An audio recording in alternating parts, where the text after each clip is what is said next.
یہ جو انسان کا ماحول ہوتا ہے نا، یہ اس پر بہت اثر کرتا ہے۔ خارجی ماحول بڑا اثر کرتا ہے۔ نبی پاک صلی اللہ تعالی علیہ وسلم نے فرمایا کل مولود یولد علی الفطرہ، جو انسان بھی پیدا ہوتا ہے وہ فطرت پر پیدا ہوتا ہے، مسلمان پیدا ہوتا ہے۔ نبی کریم نے فرمایا اگر اس کے والدین یہودی ہوں تو اسے یہودی بنا دیتے ہیں، عیسائی ہوں تو عیسائی بنا دیتے ہیں، مسلمان ہوں تو بچہ پیدا، یہ صحیح حدیث میں موجود ہے۔ اور ان لفظوں کے ساتھ موجود ہے کہ والدین اگر یہودی ہوں تو یہودی بنا دیتے ہیں، عیسائی ہوں تو۔ چلیں دو باتیں میں تشریح کے طور پہ عرض کر لوں۔ حضور نے فرمایا بچہ مسلمان پیدا ہوتا ہے، ماں باپ یہودی ہوں تو یہودی بنا دیتے ہیں، عیسائی ہوں تو۔ اب مجھے کیا لینے دو، اگر ماں باپ نمازی ہوں تو نمازی بنا دیتے ہیں، ماں باپ قرآن مجید پڑھنے والے ہوں تو قرآن مجید پڑھنے والا بنا دیتے ہیں، ماں باپ سچ بولنے والا ہوں تو بچوں کو سچ بولنے والا بنا دیتے ہیں، ماں باپ اگر رزق حلال کی تلقین کرنے والے ہوں تو امید ہے بچے بھی رزق حلال کمائیں گے۔ یہ حضور نے فرمایا ہے کہ بچہ مسلمان انسان نہ فطرت نیک ہوتا ہے۔ یہ بات آپ نے سمجھنی ہے، فی نفس ہی انسان مسلمان ہوتا ہے، فطرت پر پیدا ہوتا ہے۔ جھوٹ بولنے والا جو بندہ ہے نا، جو جھوٹ بولتا ہے وہ بھی جھوٹ سے نفرت کرتا ہے۔ آپ جھوٹے کو جھوٹا کہیں وہ ناراض ہو جائے گا۔ انسان فطرتن، کوئی نہیں سمجھ آئی آپ کو میں نے کیا کہا ہے؟ انسان فطرتن فی نفس ہی نیک ہوتا ہے، مسلمان فی نفس ہی پرہیزگار ہوتا ہے، اس کے مزاج میں اللہ نے نیکی۔ اگر کسی وجہ سے وہ غلطی میں الجھ گیا ہے، اس کا رزق ناپاک ہو گیا، لیکن اگر آپ اسے کہیں گے نا تو حرام کھاتا ہے تو ناراض ہو جائے گا۔ کسی وجہ سے کھا رہا ہے، اللہ معاف کرے، پر کہیں گے تو ناراض۔ یہ اچھا لوگ کیا کہتے ہیں؟ لوگ یہ کہتے ہیں دیکھو جی جھوٹ بولتا ہے، جھوٹا کھائے تو بگڑ گیا ہے۔ او بھئی یہ جو بگڑ گیا ہے نا، اس پر اللہ کا شکر ادا کر۔ کیوں؟ اس لیے کہ جھوٹ بولتا ہے پر جھوٹ کو پسند نہیں کرتا۔ وہ کسی وجہ سے رزق اس کا ناپاک ہے پر رزق حرام کو پسند، وہ رزق حلال والا کہلانا چاہتا ہے۔ انسان فی نفس ہی اپنے مزاج کے لحاظ سے برا نہیں ہوتا، لیکن جو اس کا ماحول ہوتا ہے نا، ارد گرد کے جو لوگ ہوتے ہیں، اس کا وہ اثر قبول۔ کیوں کہا اسلام نے پاک صاف رہنے کا؟ کیوں کہا طہارت کا؟ کیوں کہا صفائی نصف ایمان ہے؟ کیوں کہا کہ تم پاکیزہ رہو، یہ اسلام کا پسندیدہ عمل ہے؟ اس لیے کہ جب انسان کا ماحول صاف ستھرا ہوتا ہے تو اس کی طبیعت صاف ستھری ہوتی، اس کے ارد گرد اگر پاکیزگی ہوتی ہے تو وہ اجلا اجلا سا محسوس کرتا ہے۔ آپ 2-4 دن غسل نہ کریں تو کیا 2 من مٹی چڑھ جاتی ہے بندے پہ؟ کیا اس پر کلو کے حساب سے گرد چڑھتی ہے؟ کچھ بھی نہیں ہوتا، لیکن وہ جو تھوڑی سی بھی گرد ہوتی ہے وہ وجود کو، طبیعت کو ثقیل کر دیتی۔ آپ جب غسل کر لیتے ہیں تو آپ کو خود بخود اپنا آپ ہلکا ہلکا سا محسوس ہوتا ہے۔ یہ صفائی ستھرائی پاکیزگی ماحول کی یہ پسندیدہ عمل ہے۔ نبی اکرم صلی اللہ تعالی علیہ وآلہ وسلم نے اس ماحول کی خوبصورتی کو پسند کیا، اور حضور نے فرمایا ایسے لوگوں کے پاس بیٹھا کرو جن کے لہجے پاکیزہ ہوں، جن کا انداز اچھا ہو۔ اور مثال دی نبی پاک علیہ السلام۔ حضور فرمانے لگے اچھے دوست کی مثال اس طرح ہے جس طرح عطر فروش کی مثال ہوتی۔ اگر کوئی اس سے سامان نہ بھی خریدے، سودا نہ بھی خریدے، تو خوشبو تو آتی ہے نا۔ اور نبی پاک علیہ الصلوۃ والسلام فرمانے لگے برے دوست کی مثال دھونی دینے والے کی طرح سے۔ جس طرح اس کے پاس کوئی شخص بیٹھے تو اور کچھ بھی نہ ہو تو دھواں تو آئے گا کہ نہیں آئے گا؟ اسے کچھ نہ کچھ اس کے کپڑوں تک گرد پہنچے گی۔ اپنے ماحول کو ٹھیک رکھنا، اپنے ارد گرد صالحیت پیدا کرنا، اور اپنے دائیں بائیں نفاست پسندی کو لانا، یہ انسان کی بڑی ذمہ داریوں میں سے ذمہ داری ہے۔ ہمیں ہمارا دین منع کرتا ہے کہ کسی قوم کا طرز نہ اختیار کرو، مشابہت نہ اختیار کرو، کسی انسان کے، کسی غیر مسلم کے طریقوں کو نہ اپناؤ۔ فرمایا جس نے کسی غیر کا طریقہ اپنایا وہ انہی میں سے ہے۔ کسی غیر قوم سے مشابہت نہ اختیار کرو، اپنی الگ تمہاری تہذیب ہے، تمدن ہے، تم اگر اپنے طریقوں پر رہو گے تو نفاست پسند رہو گے، تمہارے ماحول میں اس کا اثر نہیں آئے گا۔ آپ دیکھ لیں، غور کر لیں، ہمارے ماحول میں آج کتنی خطرناک چیزیں داخل ہو گئی، نہ چاہتے ہوئے بھی داخل ہو گئی ہیں، نہ چاہتے ہوئے بھی۔ کئی جگہ پہ ویسے مطلب سفر کر کر کے بندہ نڈھال ہو جاتا ہے، جا جا کے نڈھال ہو، پھر کچھ ایسی جگہوں کی اگر دعوت ملتی ہے آپ کو تو آپ ویسے ہی پریشان ہو جاتے ہیں۔ یعنی اگر پہلے تو یہ ہوتا تھا کسی بزرگ کا عرس منانا ہے، اب دعوت ملتی ہے کہ ان کا یوم ولادت ہے، اس پہ جلسہ کرنا ہے۔ میں نے کہا پہلے عرس گن لو سال کے کتنے ہیں، اور اگر ایک ایک کے دو کرو گے تو پھر بتاؤ تمہارا خرچہ کتنا کو ہوگا، اور تم کہاں تک بات لے کے جاؤ گے۔ کچھ چیزوں کو نارمل رہنے دو۔ ایک ہستی کا میلاد منایا ہے پوری دنیا نے، اور وہ رسول پاک کی ذات گرامی ہے۔ واقعی تو ہم نے کبھی نہیں دیکھا، آپ نے کبھی دیکھا حضرت صدیق اکبر کا یوم ولادت منایا جا رہا ہو، حضرت عمر کا، حضرت عثمان کا، مولا علی کا؟ تو یہ باقیوں کو کیا مسئلہ ہو گیا ہے؟ تھوڑا سا اعتدال میں رہیں، تھوڑا سا معتدل رہیں، درمیانی چال چلے۔ جب وہ عظیم ہستیاں جن کا طریقہ دین ہے، حضور نے فرمایا میرے طریقے پر بھی چلو اور میرے خلفائے راشدین کے طریقے پر بھی چلو، جب وہاں جن کا طریقہ بہت ہمارے لیے بہرحال دستور حیات ہے، جب ان لوگوں کے لیے چیزیں نہیں ہیں تو بعد والے اس قدر شدت کے ساتھ اگر یہ کام کریں گے تو بات دور نکل جائے گی، پھر اس کو سمیٹنا سنبھالنا آسان نہیں رہے گا۔ تو فرمایا کسی قوم سے مشابہت نہ اختیار کرو، اس لیے کہ تمہارے ماحول میں پھر کچھ ایسی چیزیں آ جائیں گی جو ٹھیک۔ یہ کتنی رسمیں آئی ہیں ہماری، مہندی کہاں سے آئی ہے؟ ہماری اپنی ہے کہ غیروں کی ہے؟ یہ مائیاں کہاں سے آئی ہیں؟ اپنی کے غیروں کی؟ یہ جتنی رسومات ہیں، جتنی میں نے ایک دفعہ سرچ کی، تھوڑی سی میں نے تحقیق کی، تو ایسی ایسی عجیب رسمیں سننے کو ملی۔ لڑکا بیاہ کے گھر آیا ہے، اس کی اماں اس کے چہرے کے اوپر سے پانی پھیر رہی ہے۔ یہ تو خالص ہندوؤں کا طریقہ ہے، کسی کے چہرے کے گرد پانی پھیرنا خالص۔ یہ آپ نے بھی سنی ہوئی رسم؟ وہ بیاہ کے واپس آیا، یہ آپ کیا کر رہے ہیں؟ اور پھر کہتے ہیں اماں کو پانی نہ پینے دینا ورنہ بیماریاں ادھر چلے جائے گی۔ کیا بات کرتے ہو؟ اسلام اس اوہام پرستی کا درس دے گا؟ کسی قوم کی مشابہت نہ اختیار کرو ورنہ تم انہی میں سے ہو جاؤ گے۔ اپنے ماحول کو، ارد گرد کے ماحول کو ستھرا رکھو، پاکیزہ رکھو، صاف ستھرا رکھو، اس میں طہارت رکھو۔ ایسے لوگوں کے پاس بیٹھو جن کے پاس بیٹھنے سے تمہیں اللہ کی یاد آئے، ایسے لوگوں کے پاس بیٹھو بیٹھنے سے تمہیں آخرت کی فکر نصیب ہو، ایسے لوگوں کے پاس بیٹھو جن کے پاس بیٹھنے سے تمہیں سادگی کا سبق ملے، ایسے لوگوں کے پاس بیٹھو جو تمہیں حقیقت پسند بنائیں، جو تمہیں یہ بتائیں کہ تم نے اپنی زندگی میں بنیادی کاموں کو کس ذمہ داری کے ساتھ سر انجام دینا ہے۔ لیکن ہم زیادہ تر اس طبیعت کے قائل ہوتے ہیں کہ ہم ان چیزوں کو سمجھتے نہیں۔ یہ جو ہم کلمات ادا کرتے ہیں، میں نے پہلے بھی کئی دفعہ کہا تھا، یہ جو ہم کلمات ادا کرتے ہیں ان کا بھی ہم پر اثر ہوتا ہے، ان کی بھی تاثیر ہوتی ہے، ان کی بھی خوبصورتی ہوتی ہے۔ تو جو ہم باتیں دوسروں سے سنتے ہیں، ہم جب کسی کے پاس اٹھتے بیٹھتے ہیں تو جو بات وہ بندہ اکثر کرتا ہے نا، وہ نہ چاہتے ہوئے بھی ہماری زبان پہ جاری ہو جاتی ہے۔ کچھ جملے ایسے ہوتے ہیں جو سوسائٹی میں عام ہوتے ہیں تو ہر بندے کی زبان پر چڑھ جاتے ہیں کہ نہیں چڑھ جاتے، یاد ہو جاتے ہیں کہ نہیں ہو جاتے۔ تو ایسے لوگوں کے پاس بیٹھا جائے جو خیر کی بات کرنے والے ہوں، تاکہ ہماری زبانوں پر ہی خیر ہی جاری ہو، کوئی شر والا عمل ہماری زبانوں پر جاری نہ ہو۔ اچھائی، نبی پاک علیہ الصلوۃ والسلام تبوک سے واپس آ رہے تھے، رستے میں مقام جارانہ پر حضور علیہ الصلوۃ والسلام نے حضرت بلال حبشی رضی اللہ تعالیٰ عنہ سے ایک مقام پہ فرمایا اذان پڑھو۔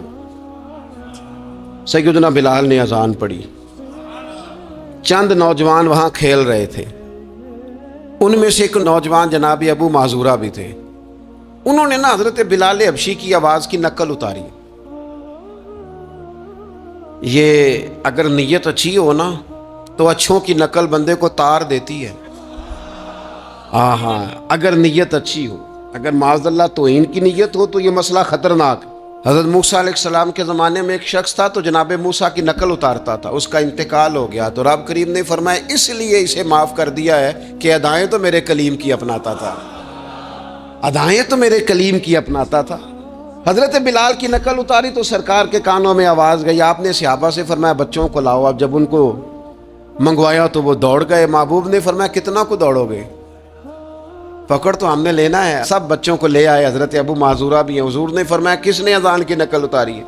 تو یہ بچے بڑے پکے ہوتے ہیں, اگر ایکا کر لینا آپس میں. حضور نے فرمایا کس نے اذان پڑھی ہے؟ کوئی نہیں بولا. کریم فرمانے لگے چلو باری باری سناؤ. اب حضرت ابو معذورہ کی باری آئی. مختلف انداز میں بھی روایت مختلف جگہوں پہ موجود ہے. جب ان کی باری آئی انہوں نے اذان پڑھی. پہلے تو پڑھی تھی اپنی مرضی سے, اب پڑھی کریم رسول کی صحبت میں کھڑے ہو کر. اور یار حد ہو گئی, جو نبی پاک کے سامنے کھڑا ہو کے کہے اشہد ان لا الہ الا اللہ, جو حضور کے سامنے کھڑا ہو کے کہے اشہد ان محمد رسول اللہ, پھر وہ بندہ خالی رہ جائے. حضور نے فرمایا کتنی سونی ہے تیری آواز. اور پھر سرکار نے ان کے سر پہ ہاتھ پھیرا, پھر ان کے دل پہ ہاتھ پھیرا. تھوڑی دیر ہوئی ایک آیا کالیاں زلفاں والا. ایویں تھوڑی دیر ہوئی ایک آیا کالیاں زلفاں والا. 2 کڑیاں میرے من وچ رکیا ہے تے کر گیا نور اجالا. ہر چیز تبدیل ہو گئی. محبوب نے دعا کیا اللہ انہیں اسلام کی ہدایت دے دے. حضرت ابو معذورہ کہتے ہیں چند منٹوں میں میرا ماحول بدلا, میری تقدیر بھی بدل گئی, میں کلمہ پڑھ کے مسلمان ہو گیا.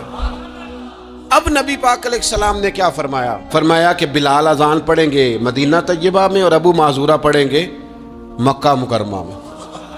ان کے بال اتنے بڑے تھے کہ وہ بیٹھتے تھے نا تو ان کے نیچے دب جاتے تھے. لوگوں نے کہا کٹواتے کیوں نہیں؟ کہنے لگے کیسے کٹواؤں؟ حضور نے دست مبارک لگایا. یہ میں بال قبر میں ساتھ لے کے جاؤں گا. پسے مردن فرشتوں نے جو تلاشی لی تو کیا نکلا؟ کہتے میں انتقال کر گیا, فرشتے قبر ٹٹولنے لگے کہ بھلا کیا لے کے آیا؟ پسے مردن, بعد مرنے کے پسے مردن فرشتوں نے جو تلاشی لی تو کیا نکلا؟ فقط ایک دل کے گوشے سے خیال مصطفیٰ نکلا. حضور کا خیال پاک نکلا. حضرت ابو معذورہ کو تھوڑی دیر وہ ماحول ملا, حضور کی سنگت مبارک. ہمارا جو ماحول ہے نا ارد گرد کا, وہ تھوڑی دیر بھی پاکیزہ, پورا پاکیزہ تھوڑی دیر بھی مل جائے نا تو روح کو بدل جاتا ہے. طبیعتیں قرار میں آ جاتی, باطن میں سکون ٹھہرتا ہے, ماحول اجلا نہیں رہا. میں کئی دفعہ کہتا ہوں کہ شاید ہمارے دور میں بھی موبائل اتنا عام ہوتا تو جو کچھ لوگ اس دور میں چند لفظ پڑھ گئے تھے وہ بھی شاید محروم رہ جاتے. اب تو بچے بڑی آزمائش میں ہیں, ساری غلطی بچوں کی نہیں ہے. بچے بڑی آزمائش میں ہیں اس لیے کہ ان کے ارد گرد ماحول اتنا خطرناک ہے. وہ کیسے اثر قبول؟ سیانے بندے اثر قبول کرتے ہیں, سمجھدار لوگ اثر قبول کرتے ہیں, تو بچے بیچارے کیا کریں؟ ماحول بہترین بنانا, ماحول کو صاف رکھنا, اور بالخصوص اپنے گھر کے ماحول کو ٹھیک رکھنا, یہ بہت بڑی ذمہ داری. ہم یہ سمجھتے ہیں کہ صرف گھر اینٹوں اور پتھروں سے بنتا ہے. گھر کے ماحول کو ٹھیک رکھنا سب سے پہلی ذمہ داری.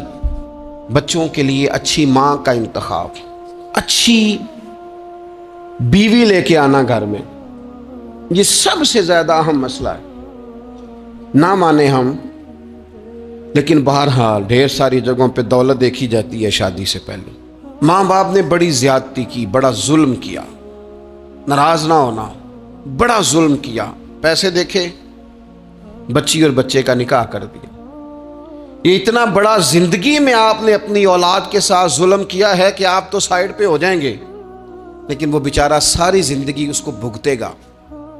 نبی پاک صلی اللہ تعالی علیہ وسلم نے الفاظ کو کھول کر, بات کو واضح کر کے بتایا تھا. ایک تو ہوتا ہے نا کہ آپ کو کسی تشریح میں جانا پڑے, حضور نے بالکل کھول کے فرمایا کہ عورتوں سے محض ان کی خوبصورتی کی وجہ سے شادی نہ کرنا, اس لیے کہ خوبصورتی ان کو ہلاکت میں ڈال دے گی. اور فرمایا محض ان کے مال کی وجہ سے شادی نہ کرنا, مال ان کو سرکش بنا دے گا.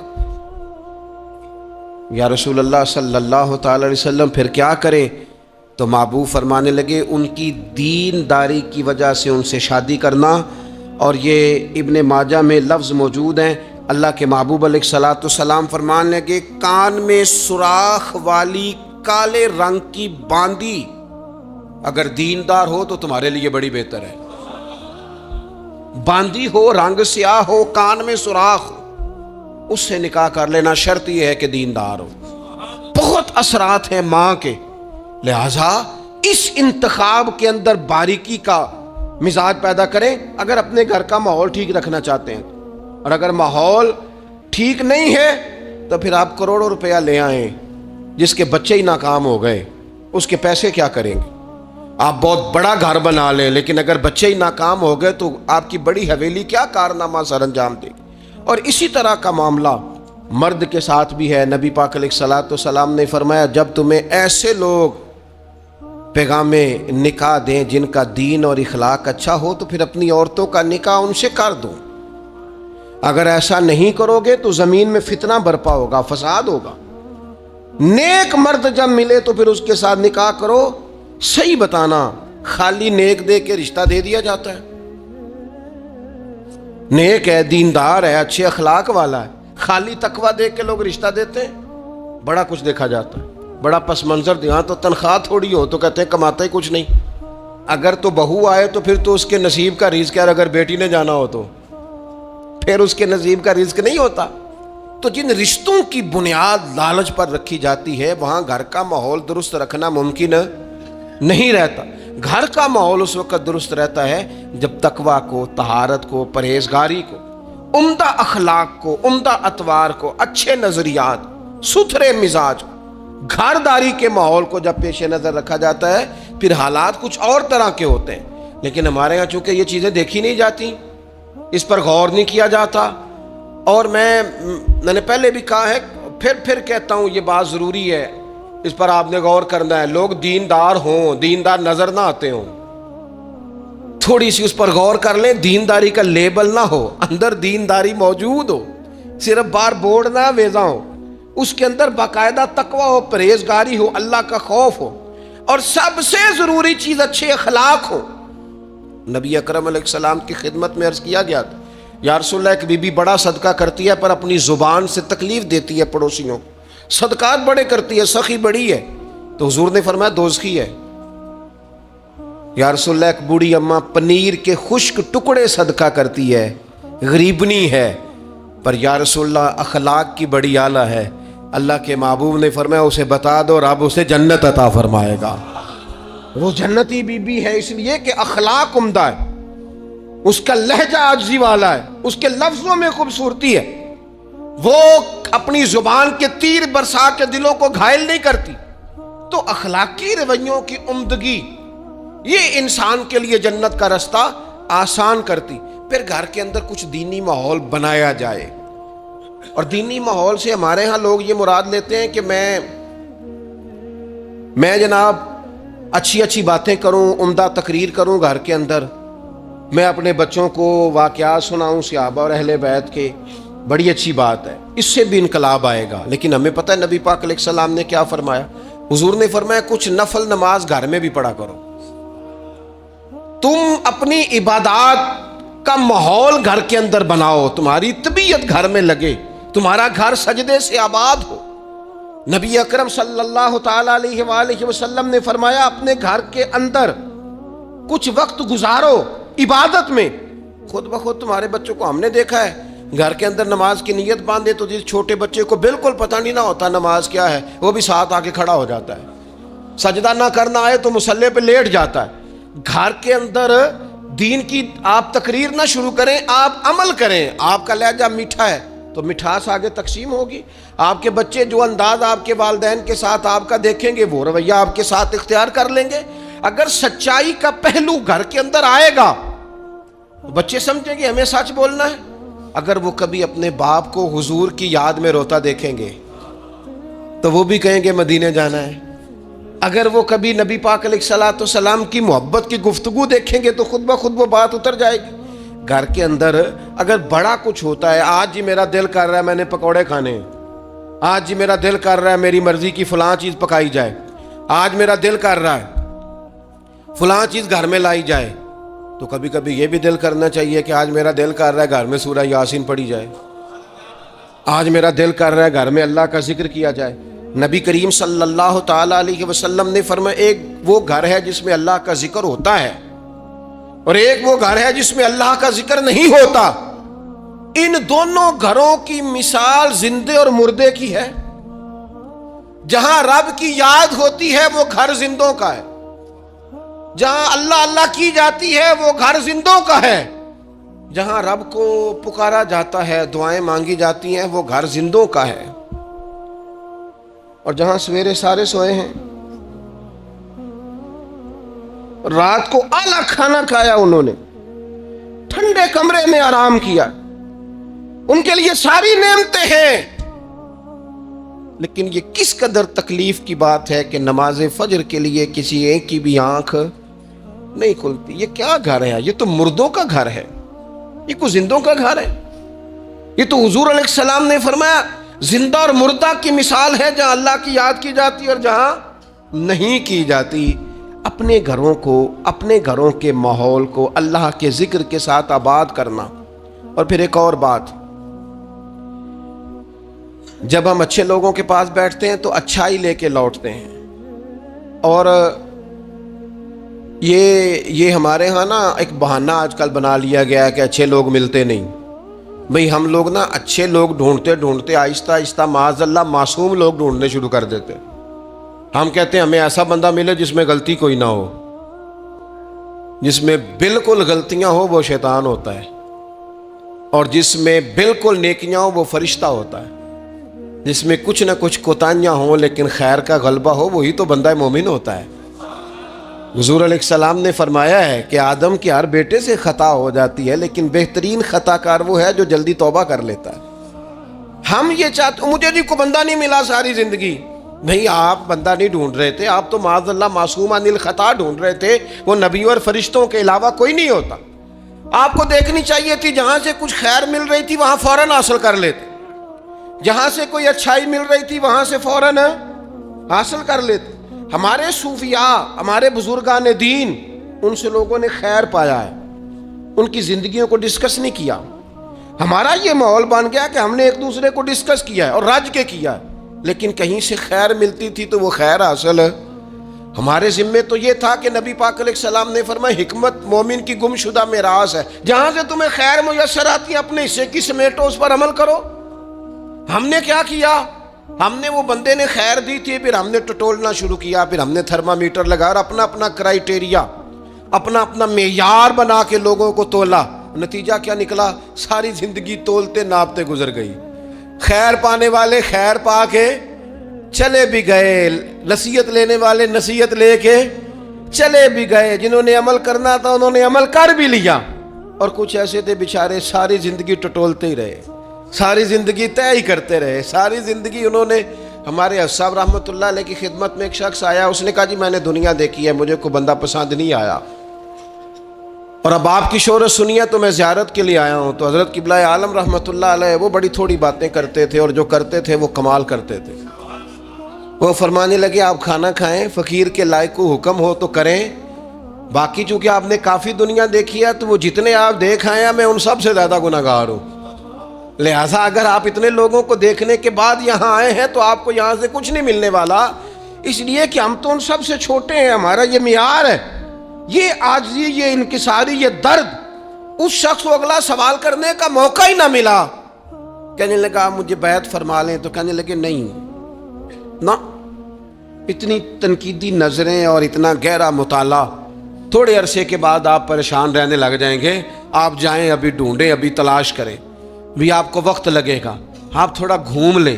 زندگی میں کچھ لوگ خیر پا ہی نہیں سکے, انہیں اچھے لوگ ملے ہی نہیں, حالانکہ یہ میرے نبی پاک کی امت ہے. میں بڑی بات کرنے لگا ہوں, بڑی, اگر آپ کی سمجھ میں آئے تو. یہ حضور کی امت ہے, کنتم خیر امت, یہ نبی پاک پر نازل ہونے والے قرآن کا فیصلہ ہے. اور میرے رسول پاک علیہ السلام نے فرمایا میری امت میں سے بڑی جماعت, سواد اعظم ہمیشہ حق پہ رہے گی, بڑے لوگ ہمیشہ حق پہ رہیں گے. اور حضور نے فرمایا میرے دین پر ہمیشہ عمل کیا جاتا رہے گا. تو قرآن و حدیث تو کہتے ہیں خیر والے لوگ موجود ہوں گے, تو جسے مل نہیں رہے, اور ایک دو چار لوگ نہیں, جماعت کہا. کتاب و سنت کہہ رہی ہے لوگ ہیں ملیں گے، اور جس کو مل نہیں رہے اس کا معنی یہ ہے کہ وہ سامنے والے کا چہرہ تو صاف کر رہا ہے پر اپنی اینک کا شیشہ صاف نہیں کر رہا۔ وہ سامنے سے آئینے کو تو الزام دے رہا ہے لیکن وہ اپنے چہرے سے نقاب اتارنے کو تیار نہیں ہے۔ مندے بندے نو میں لبن ٹریا تے جگ تے ملیا نہ کوئی، اپنے اندر چاتی پائی تے میتھوں برا نہ کوئی۔ جو لوگ خیر اچھے لوگوں کو ڈھونڈیں اور اچھائی سے فیض پائیں، اس سے فیض حاصل کریں۔ جو لوگ بھی ڈگریوں پر بحث کرتے ہیں نا، ٹیچر آئے ایف اے کے، بی اے کے، ایم اے کے، انہوں نے آتے ہی کلاس میں کہا کتابیں نکالو بھائی۔ پہلے دن فرسٹ ایئر کی کلاس بیٹھی ہے، سمجھ لیں اردو کے ٹیچر، کتابیں نکالو۔ تو ایک اسٹوڈنٹ صاحب اٹھ کے کھڑے ہو گئے، انہوں نے کہا سر جی پہلے آپ یہ بتائیں کہ آپ نے ایم اے اردو کیا ہوا ہے، پھر آپ یہ بتائیں کہ ایم اے کے بعد آپ نے بی ایڈ یا ایم ایڈ کیا ہے، پھر یہ بتائیں کہ آپ میرٹ پہ ہیں کہ سفارش پہ ہیں۔ اگر یہ 3 سوال اسٹوڈنٹس کرے تو استاد جواب دے دے گا؟ ہاں، ایسے شاگرد کے لیے ڈنڈا سوٹا چلایا جا سکتا ہے۔ بھائی تو کتاب کھول، تو کون ہوتا ہے یہ پوچھنے والا؟ تیرا یہ کام نہیں۔ یہ مجھ سے پوچھے گا کالج کا پرنسپل، یا مجھ سے پوچھے گا اس ادارے کا ہیڈ جو مجھ سے بڑا ہوگا، اسے میں ڈگری دکھاؤں گا۔ تو کون ہوتا ہے؟ تیرے ذمہ یہ آیا ہے کہ تو مجھ سے پڑھ، کتاب کھول، میں تجھے پڑھاؤں، یہ تیری ذمہ داری۔ میرے دور کا سب سے بڑا مسئلہ یہ ہے کہ لوگوں نے کہا اولیاء کی ڈگریاں چیک کریں گے، معاذ اللہ یہاں تک کہ کہا پہلے صحابہ کی تاریخ دیکھیں گے، کون کس کے ساتھ مشاجرات میں تھا، پہلے وہ چیک کریں گے پھر فیض پائیں گے۔ ہمیں تو ہمارے نبی نے کہا تھا صحابی کا نجوم، میں نے یہ سارے تمہارے لیے ستارے بنائے ہیں، تم جس کے پیچھے چلو گے اللہ تمہیں ہدایت عطا فرما دے گا۔ لیکن یہاں لوگوں نے کہا ہم ڈگریاں دیکھیں گے۔ نقصان کیا ہوا؟ بے فیض رہ گئے۔ نتیجہ کیا نکلا؟ پا کچھ نہیں سکے۔ لازمی طور پر رزلٹ یہ برآمد ہوا کہ شر ہی شر پھیل گیا، فتنہ ہی فتنہ ہو گیا۔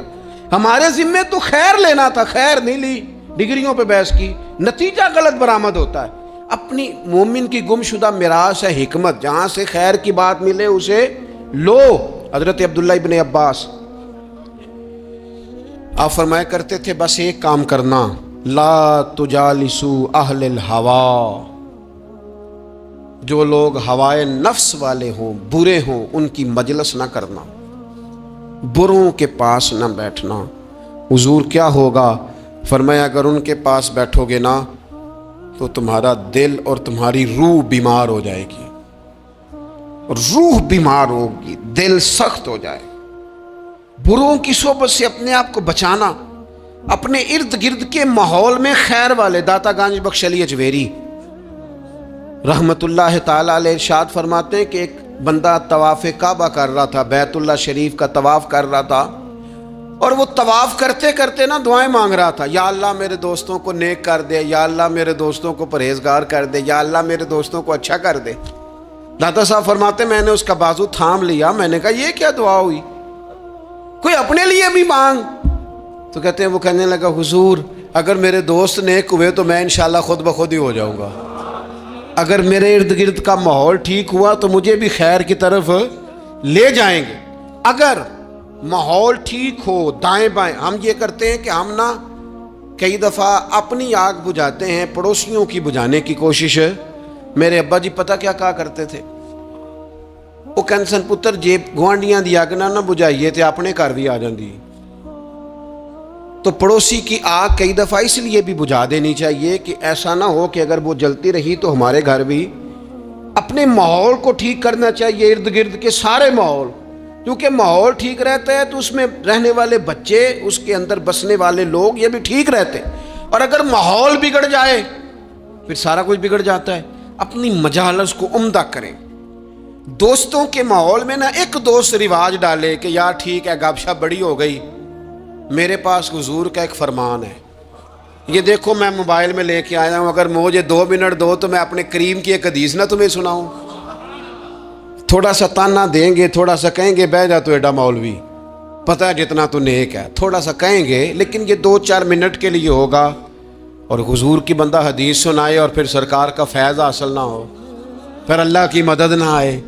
تھوڑا سا نہ ماحول بنایا جائے جہاں جہاں لوگ محنت کر کے جدوجہد کر کے یہ کام کرتے ہیں نا کہ چل یار تو مری تیرا خرچہ میں دوں گا، تو وہاں اگر تھوڑی سی کوشش یہ بھی کر لی جائے کہ یار میرے پاس سواری ہے، چل دونوں کٹھے مسجد چلتے ہیں، اپنے ماحول میں تقوی لایا جائے، صالحیت لائی جائے، ارد گرد کے ماحول کو اللہ رسول کی باتوں سے آراستہ کیا جائے، خیر بانٹنے کی کوشش کی جائے۔